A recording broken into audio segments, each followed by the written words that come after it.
What are the symptoms of PTSD? All right, some of the symptoms include being emotionally numb, crying uncontrollably, isolating yourself from family and friends.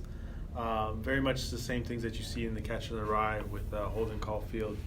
Him kind of being isolated and avoiding people and situations. Like when he's watching the football game from far away, he's by himself, right? He's not actually participating in the football game. Experiencing nightmares.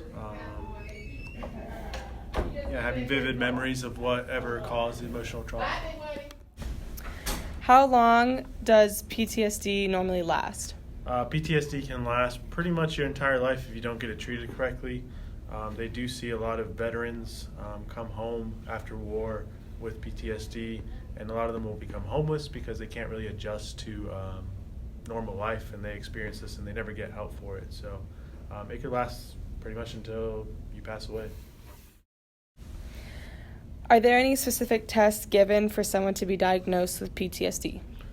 Usually that kind of occurs. You meet a therapist and they'll kind of go through the symptoms and see if you're meeting those symptoms. There's a book called the DSM, I think now it's the DSM-5, which categorizes disorders and goes through the symptoms.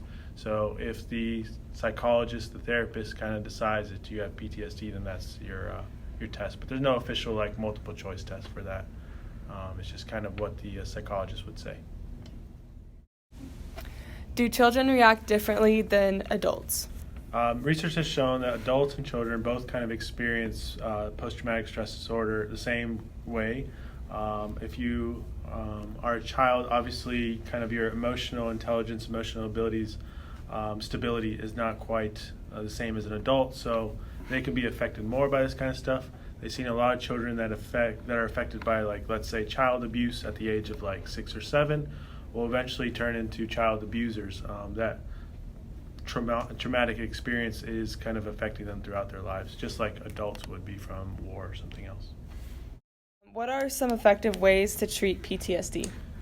So you could do cognitive behavior therapy, where they kind of basically get you in a situation where they try to expose you to that trigger that causes the PTSD. Like if you're having flashbacks about war, and let's say fireworks are the thing that's causing that, so they might play a sound of fireworks and try to calm you down and make you get some coping techniques that will keep you from having those kind of flashbacks and nightmares.